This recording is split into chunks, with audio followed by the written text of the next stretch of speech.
Well, hey y'all, good morning. It is morning at my house right now.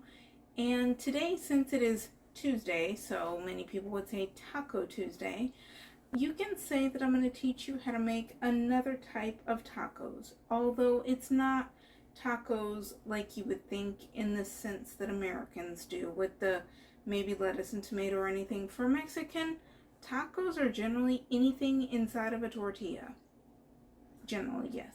Today, the tacos are going to be huevos con rajas, which is eggs with strips of poblano peppers. But of course, you got to get the poblano peppers ready first. So here we start. Here I have 2 poblano peppers. The one thing that I'm going to mention is if you have the ability to get individual poblano peppers, I would highly recommend that you get ones that have 3 sides, that are more triangular shaped.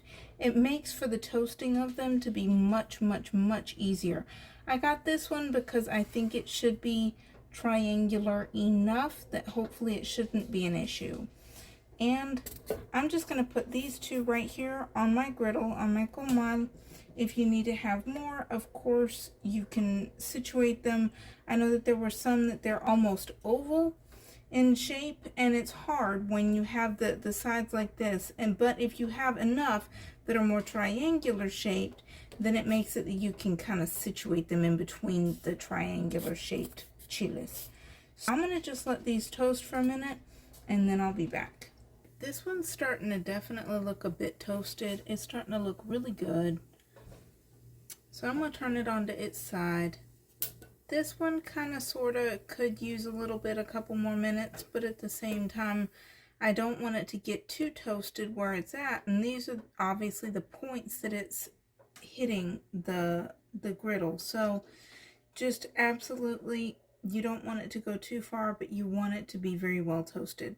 The one other thing that I was going to mention is that whenever you start to pick out your chiles, if you can get ones that have the stems on them still connected, those are the best kind, because then you can move them around with the stem instead of having to figure out how you're going to pick it up with your hands. I will be back once these chiles are completely toasted, because you can see in general how that they need to be on each side. If it were an oval shape, you would want to make sure, for example, if you needed to get like in that crease, you would need to either keep it in between 2 or hold it until it gets somewhat toasted. But since these are 3-sided triangular enough, I'm going to just let them toast around about this much, however much that it will toast, because of course with the indentation it's going to toast differently right here, but the rest of it should toast probably pretty alright. And like I said, I will be back once it's ready.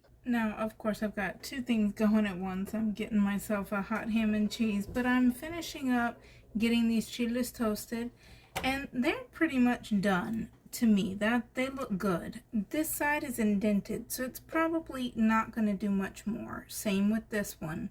This one's as good as it's going to get. Same with this one. Hey, it is what it is. I would like for it to be better toasted, but, you know, whatever. The next step is to put it into this grocery shopping bag. A grocery shopping bag, any one that you have. It could be Walmart, Costco, Kroger's, Myers, Harris Teeter, Food Lion, whatever that you have. If it is a shopping bag, you just put it in there. You don't gotta worry. It may feel like it's gonna melt it, but it won't.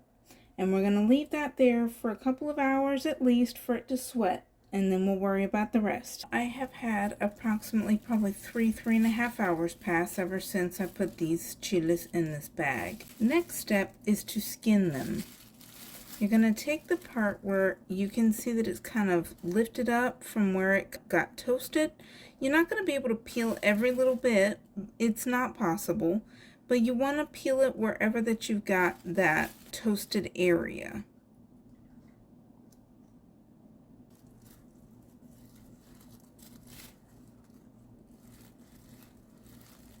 And I believe I probably got this one just about as good as I'm going to be able to, so I'll be right back after I get the other one done.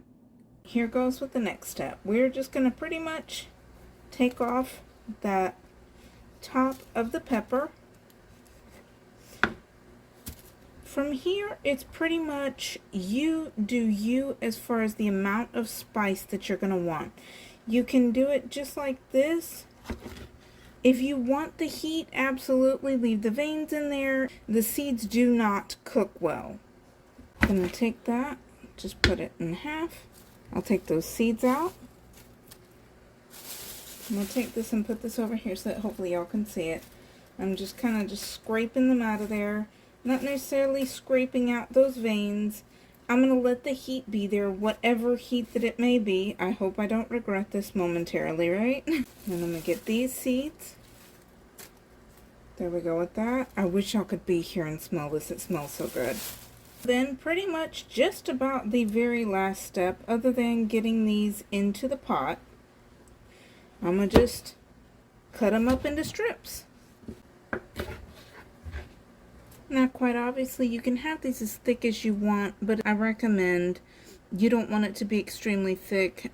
You can see about how thick that it is compared to one of my fingers. Not super duper uber thick, but not super duper thin either. And next is about to be in the pot. I'm going to add a little bit of oil. Just enough to kind of, I think that's good. Now with the oil, it's beginning to heat up. It probably hasn't heated up all that much because I just turned on the burner just a minute ago. It's about on medium heat, as it was while I was toasting the chiles. And then you just kind of want to just get them in there. They are still a teeny bit firm, which is just fine. They will soften up a little bit as you move them around in this oil. Once the oil gets nice and hot, I'm going to add in some salt. I'm especially waiting to be able to hear that little bit of pop and sizzle that you should hear whenever anything is beginning to fry. Okay, I can see and hear it sizzling just a teeny little bit.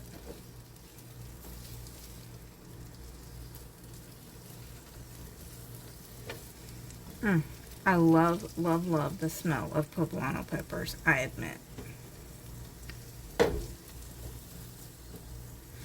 We're just going to let these get just a teeny bit more fried up, and then we'll add in the eggs. Oh, I almost forgot my salt. I would have remembered it whenever I added in the eggs, so it is what it is. Of course, since I use pink Himalayan salt, it doesn't tend to have as salty a flavor, so it looks like I'm adding a lot, but it's not nearly as much as it looks like. Just another few seconds, and then this will be ready to add in those eggs.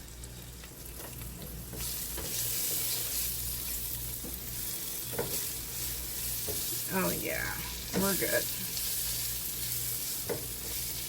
You can see that some of those areas that were already, I won't say burnt by any stretch, but definitely already toasted, they're starting to get a little bit more toasted. Perfect. Adding in the eggs.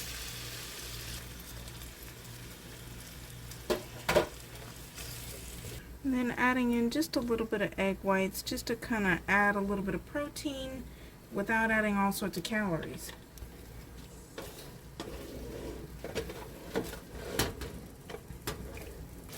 And then pretty much from here, it's however well cooked or not well cooked, however that you like your eggs. Pretty much that's it from here.